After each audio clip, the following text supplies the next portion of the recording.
Assalamualaikum warahmatullahi wabarakatuh. Salam sejahtera untuk kita semua.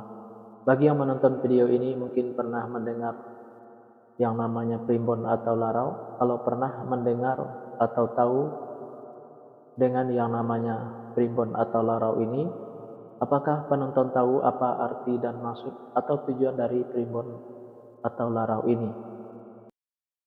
Arti dan maksud atau tujuan dari primbon atau larau ini adalah memberitahu bagaimana permasalahan yang ada di dalam rumah tangga pasangan suami istri. Salah satu di antaranya saya akan memberitahu bagaimana cara menghadapi atau mengatasi permasalahan yang ada di dalam rumah tangga pasangan suami istri kalau nama awal suaminya Y dan kalau nama awal istrinya H. Dan saya juga akan memberitahu karakter atau sifat anak pasangan suami istri kalau nama awal suaminya Y dan kalau nama awal istrinya H ini. Dan bagaimana juga cara mendidik anak pasangan suami istri ini dan cara menghindari pertengkaran antara pasangan suami istri ini dan usaha pasangan suami istri ini. Nah, tonton video ini sampai selesai. Sebelum saya melanjutkan video ini, saya informasikan bagi yang menonton video ini mungkin ada yang ingin berusaha dan ingin usahanya berkembang maju dan sukses, silahkan hubungi saya. Insya Allah akan saya bantu untuk membuatkan nama usahanya atau nama toko dan kiosnya yang cocok dengan nama pasangan suami istrinya. Insya Allah usahanya pasti berkembang maju dan sukses. Nomor WA saya ada di profil. Baik, saya lanjutkan memberitahu karakter atau sifat anak pasangan suami istri ini dan cara mendidik anak pasangan suami istri ini dan cara menghindari pertengkaran antara pasangan suami istri ini dan usaha pasangan suami istri ini.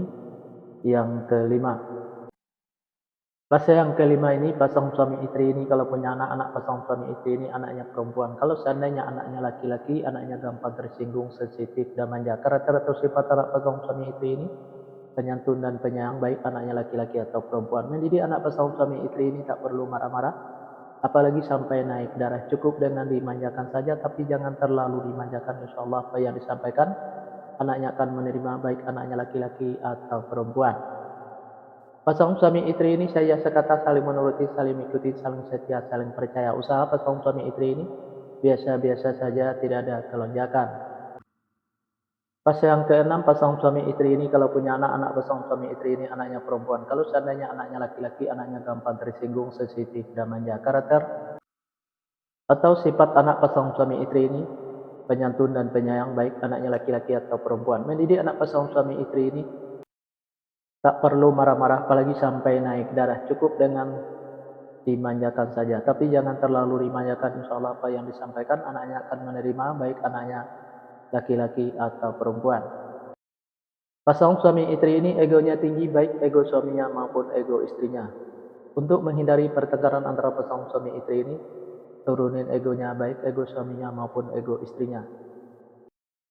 Usaha pasangan suami istri ini saya ibaratkan seperti rumah di pinggir kali. Kenapa saya ibaratkan seperti rumah di pinggir kali? Karena yang namanya rumah di pinggir kali kalau hujan selalu kebanjiran, apalagi hujannya gede dan banyak tuli berbanjir lagi rumahnya. Nah, begitu juga pasangan suami istri ini. Kalaulah pasangan suami istri ini berusaha selalu kebanjiran hasil, apalagi usahanya gede dan banyak tuli berbanjir lagi hasilnya. Fase yang ketujuh, pasangan suami istri ini kalau punya anak pasangan suami istri ini anaknya perempuan. Kalau seandainya anaknya laki-laki, anaknya gampang tersinggung, sensitif, dan manja. Karakter atau sifat anak pasangan suami istri ini penyantun dan penyayang, baik anaknya laki-laki atau perempuan. Mendidik anak pasangan suami istri ini tak perlu marah-marah, apalagi sampai naik darah. Cukup dimanjakan saja, tapi jangan terlalu dimanjakan. Insya Allah apa yang disampaikan anaknya akan menerima, baik anaknya laki-laki atau perempuan. Pasangan suami istri ini saya sekata saling menurutin, saling ikutin. Usaha pasangan suami istri ini saya ibaratkan seperti air laut. Kenapa saya ibaratkan seperti air laut? Karena yang namanya air laut itu dari dulu sampai sekarang mungkin sampai nanti nggak bakal habis-habis sebelum air laut itu berpisah dengan bumi. Nah, begitu juga pasangan suami istri ini. Usaha atau hasil usaha pasangan suami istri ini nggak habis-habis sebelum berpisahnya pasangan suami istri. Di episode yang kedua atau episode yang terakhir ini, Yang menonton video ini mungkin ada yang ingin tahu bagaimana karakter atau sifat anak pasangan suami istri dan cara mendidik anak pasangan suami istri dan cara menghindari pertengkaran antara pasangan suami istri dan usaha pasangan suami istri kalau nama awal suaminya H dan kalau nama awal istrinya Y. Nah, silahkan tonton video selanjutnya. Yang menonton video ini juga mungkin ada yang ingin tahu karakter atau sifat anak pasangan suami istrinya dan cara mendidik anak pasangan suami istrinya dan cara menghindari pertengkaran antara pasangan suami istrinya dan usaha pasangan suami istrinya. Nah, silahkan tulis di kolom komentar nama lengkapnya dan nama lengkap pasangannya. Insya Allah akan saya jawab dengan video. Nah, hanya itu yang bisa saya sampaikan. Mohon maaf kalau ada kata-kata yang salah itu pasti dari saya, yang benar dari Allah. Pertama, saya mulai dengan Assalamualaikum. Sekarang saya sudahi wabillahi taufiq wal hidayah. Assalamualaikum warahmatullahi wabarakatuh. Salam sejahtera untuk kita semua.